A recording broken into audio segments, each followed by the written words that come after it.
Vous savez qu'il existe un lien entre l'information génétique contenue dans l'ADN et la fabrication des protéines.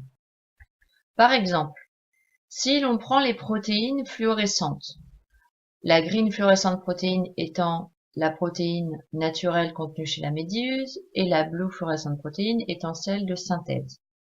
On s'aperçoit en comparant les deux structures peptidiques qu'il y a une différence en position 66.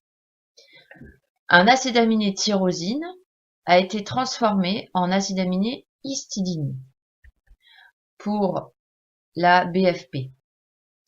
Ainsi, on s'aperçoit que la différence de fluorescence est due uniquement à un seul changement d'acide aminé.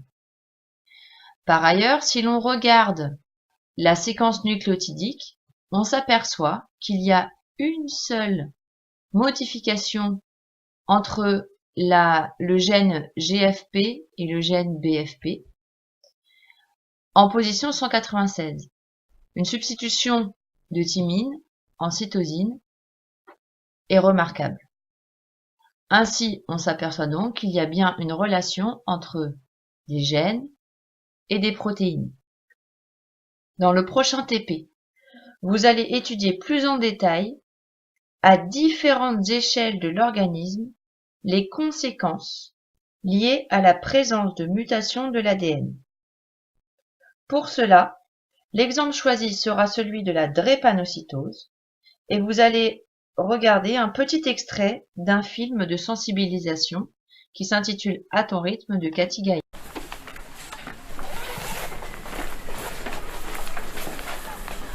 T'as réussi?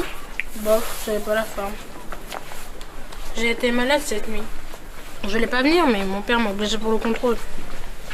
Qu'est-ce que t'as eu? Rien. T'as fait une tête pour rien. C'est une maladie génétique.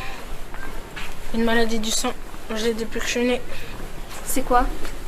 La drépanocytose. Et ça fait quoi? Tu sais, toutes les fois, je suis très fatiguée. Et que je suis absent à l'école. Et que je dois boire de l'eau tout le temps. Ben, c'est à cause de ça. Et cette nuit, t'as eu quoi? Une petite crise. Ça peut arriver quand je fais trop d'efforts. Quand je stresse. Juste comme ça. Et ça te fait mal? Tu viens cet après-midi chez Karine? Je vais essayer.